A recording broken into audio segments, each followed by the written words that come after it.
സ്വാഗതം. ഇന്ന് ജൂലൈ 18 വെള്ളി. അമേനൂർ ഹൈസ്കൂളിലെ പ്രധാന വാർത്തകൾ വായിക്കുന്നത് ശ്രീനന്ദിനി നായർ. ജൂൺ 5 പരിസ്ഥിതി ദിനത്തിൽ പരിസ്ഥിതി ദിന പ്രതിജ്ഞ, പോസ്റ്റർ രചനാ മത്സരം, ക്വിസ് മത്സരം, വൃക്ഷത്തൈ നടി, പതിപ്പ് തയ്യാറാക്കൽ, ഡോക്യുമെന്ററി പ്രദർശനം, കവിതാലാപന മത്സരം, കൊളാഷ് നിർമ്മാണം, ചിത്രരചനാ പ്രദർശനം തുടങ്ങി നിരവധി പരിപാടികൾ സ്കൂളിൽ നടത്തുകയുണ്ടായി. ബഹുമാനപ്പെട്ട ഹെഡ് മിസ്ട്രസ് ശ്രീമതി നിഷ ഏലിയാസ് പ്രവർത്തനങ്ങൾക്ക് നേതൃത്വം നൽകി. സ്റ്റാഫ് സെക്രട്ടറി ശ്രീ തോമസ് കെ ഇരുവികുളങ്ങര വൃക്ഷത്തൈ നട്ട് ഉദ്ഘാടന കർമ്മം നിർവഹിച്ചു. ജൂൺ 19 വായനാ ദിനത്തിൽ ഏറ്റവും കൂടുതൽ പുസ്തകങ്ങൾ വായിച്ച സ്വപ്നാസ്കറിയ, നിയ രാജേഷ്, ശ്രേയ കൃഷ്ണ, ആഷിമ ടെങ്കിട്ടു, എൽസ അന്ന ദേവി, ശിവാനി ശിവപ്രസാദ് എന്നിവർക്ക് അമേനൂർ പബ്ലിക് ലൈബ്രറിയിൽ നിന്നും ക്യാഷ് അവാർഡുകൾ ലഭിക്കുകയുണ്ടായി.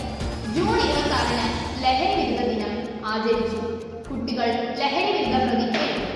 വിമുക്തി ക്ലബിന്റെ നേതൃത്വത്തിൽ ലഹരി വിരുദ്ധ പ്ലക്കാർഡുകൾ കുട്ടികൾ കയ്യിലേന്തി ലഹരിക്കെതിരെ മുദ്രാഗീതങ്ങൾ മുഴങ്ങി.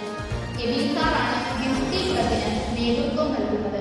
അലൻ സാറിന്റെ നേതൃത്വത്തിൽ കുട്ടികൾ സൂംബ ഡാൻസ് നടത്തി. UP വിഭാഗം കുട്ടികളാണ് സൂംബ ഡാൻസിൽ പങ്കാളികളായത്.